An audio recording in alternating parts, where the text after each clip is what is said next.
साथियों, हमारी सरकार किसानों के कल्याण के लिए, खासकर छोटे किसानों के कल्याण के लिए देश के कृषि जगत के हित में, देश के हित में, गांव गरीब के उज्जवल भविष्य के लिए पूरी सत्यनिष्ठा से, किसानों के प्रति पूर्ण समर्पण भाव से,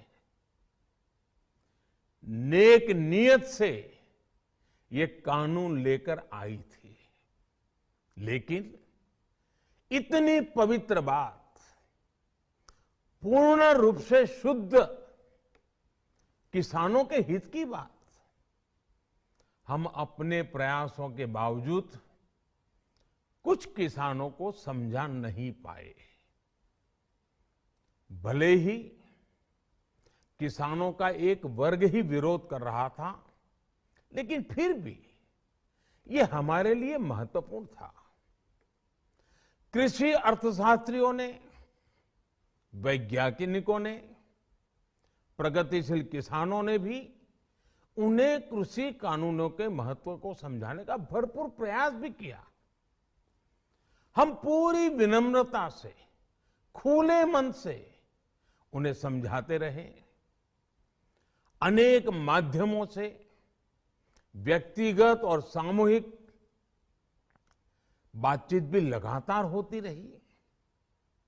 हमने किसानों की बातों को, उनके तर्क को समझने में भी कोई कोर कसर बाकी नहीं छोड़ी।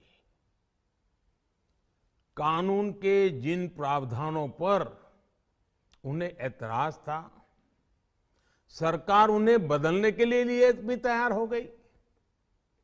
2 साल तक हमने इन कानूनों को सस्पेंड करने का भी प्रस्ताव दिया। इसी दौरान ये विषय माननीय सर्वोच्च न्यायालय के पास भी चला गया। ये सारी बातें देश के सामने है, इसलिए मैं इनके अधिक विस्तार में नहीं जाऊंगा। साथियों, मैं आज देशवासियों से क्षमा मांगते हुए सच्चे मन से और पवित्र हृदय से कहना चाहता हूं कि शायद हमारी तपस्या में ही कोई कमी रही होगी, जिसके कारण दिए के प्रकाश जैसा सत्य कुछ किसान भाइयों को हम समझा नहीं पाए। आज गुरु नानक देव जी का पवित्र प्रकाश पर्व है। ये समय किसी को भी दोष देने का नहीं है। आज मैं आपको, पूरे देश को ये बताने आया हूं कि हमने 3 कृषि कानूनों को वापस लेने का, रिपील करने का निर्णय लिया है। इस महीने के अंत में शुरू होने जा रहे संसद सत्र में, इसी महीने में, हम 3 कृषि कानूनों को रिपील करने की संवैधानिक प्रक्रिया को पूरा कर देंगे।